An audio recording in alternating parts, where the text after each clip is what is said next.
सध्या महाराष्ट्रात भोंदूबाबांचा सुळसुळाट झालाय।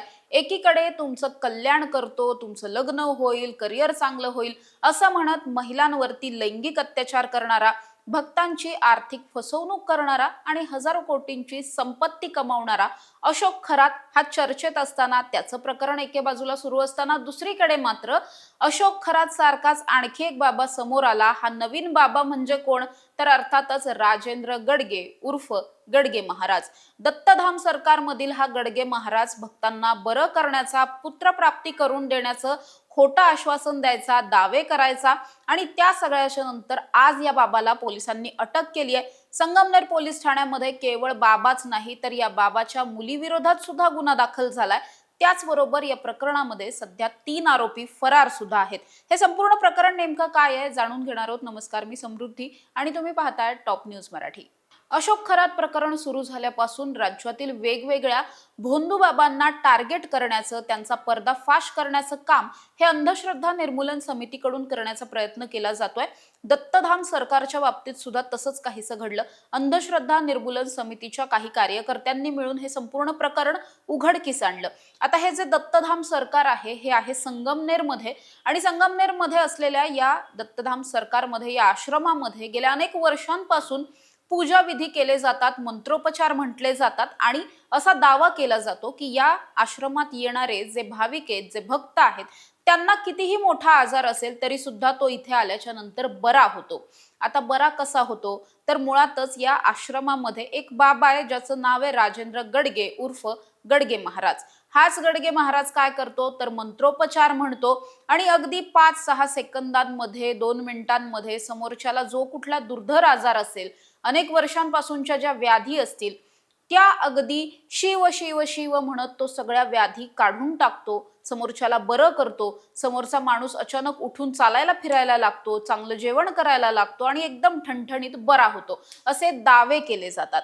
आता हे दावे कुठे होत आहेत? माउथ टू माउथ पब्लिसिटी तर होतीच आहे। या बाबाचे भक्त, काही त्याचं जे एक त्याच्या बरोबर काम करणारे काही लोक आहेत, ते सगळे या सगळ्याचा प्रचार प्रसार करतायतच। मात्र दुसरीकडे हा बाबा त्याच्या सोशल मीडियावरून सुद्धा संपूर्ण महाराष्ट्राला चक्क वेड्यात काढण्याचा प्रयत्न करतो।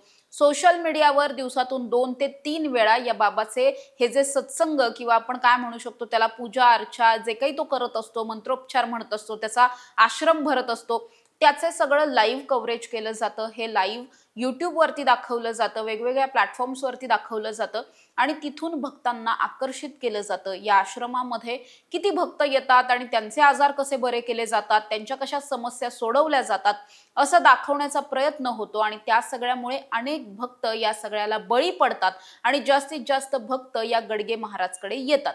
आता हा काय करायचा? तर हा अर्थातच आजार बरे करण्याचं तर खोटे आश्वासन तो द्यायचाच। त्याचबरोबर ज्यांना पुत्रप्राप्ती होत नाही त्यांना माझ्याकडे आल्याच्या नंतर तुम्हाला पुत्रप्राप्ती होईल, तुम्हाला मुलगाच होईल, अशा पद्धतीची सुद्धा आश्वासनं तो द्यायचा। या व्यतिरिक्त सुद्धा भक्तांची अनेक कामं करून देण्याचं किंवा आपल्याकडे आल्यावरती तुमची खूप कामं होतील वगैरे अशा पद्धतीचं नॉर्मल इन जनरल प्रत्येक भोंदू बाबा जे काही खोटं बोलतो तसंच हा सुद्धा खोटं बोलायचा। याचं विशेष असं की हा भर लाईव्ह मध्ये हे सगळं खोटं बोलायचा, सोशल मीडियावरती बोलायचा, त्याला कधीही कुणाचीही भीती वाटली नाही। त्यामुळे अर्थातच याच्याकडे येणाऱ्या भाविकांची संख्या सुद्धा वाढलेली होती। आता हा केवळ काय करायचा तर हा केवळ मंत्रोपचार करून शांत बसत नव्हता। हा या भक्तांना काही झाडपाल्यापासून बनवणारी काही औषधं वगैरे सुद्धा देऊ करायचा। ही औषधं घेतल्याच्या नंतर अनेक भक्तांचा त्रास हा वाढायचा। मात्र या बाबावरती भक्तांची असलेली श्रद्धा किंवा त्यानं जे काही स्वतःची एक इमेज तयार करून ठेवली होती, त्यामुळे भक्तांना त्याच्या विरोधात जाऊन बोलायला भीती वाटायची। त्यामुळे भक्त आतापर्यंत कोणीही समोर आले नाहीत, त्याच्या विरोधात कोणी काही बोललं नाही। मात्र जेव्हा अंधश्रद्धा निर्मूलन समितीने हे संपूर्ण प्रकरण उघडकीस आणलं, त्यानंतर आता अनेक भक्त समोर येताना पाहायला मिळतात। अनेकांचं असं म्हणणं आहे की या बाबांनी दिलेल्या औषधांमुळे आपला त्रास वाढलेला आहे। हा बाबा जे काही दावे करतो की आपण मंत्रोपचारानं समोरच्याला बरं करतो, तसं काहीही घडत नाही। हा बाबा केवळ फसवणूक करतो आणि त्या सगळ्याच्या बदल्यात पूजा विधीच्या नावाखाली कुणाकडून 11,000, कुणाकडून 21,000, कुणाकडून 51,000 इतकी देणगी सुद्धा घेतो। त्यामुळे या बाबाचा पॅटर्न सुद्धा अशोक खरात सारखाच असल्याचं दिसतंय. केवळ महिला अत्याचाराचं प्रकरण अजून तरी समोर आलेलं नाहीये. कदाचित तो सुद्धा अँगल भविष्यात येऊ शकतो. आता तरी तसं काही समोर आलं नाहीये. केवळ आर्थिक फसवणूक आणि ही खोटी आश्वासनं वगैरे एवढाच अँगल सध्या तरी या केसला आहे.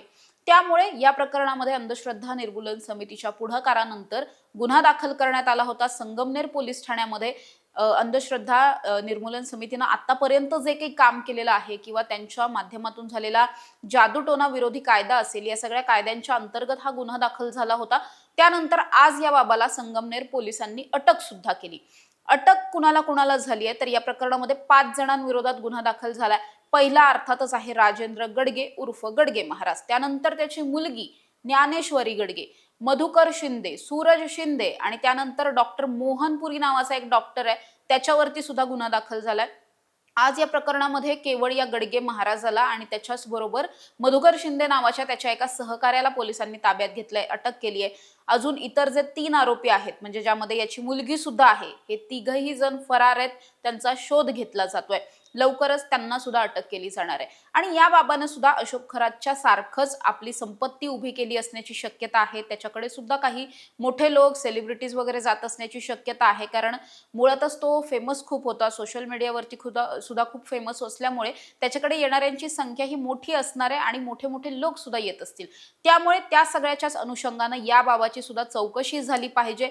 उघड इतकं बिनधास्तपणे खोटं बोलणं, भक्तांना वेड्यात काढणं, सोशल मीडियाचा चुकीच्या पद्धतीनं वापर करणं आणि लोकांना अंधश्रद्धेच्या बळीच पाडणं, असे अनेक आरोप त्याच्यावरती आहेत. ते सगळं त्यानं केलेलं आहे. त्यामुळे या प्रकरणात सुद्धा कसून चौकशी करावी अशी मागणी केली जाते.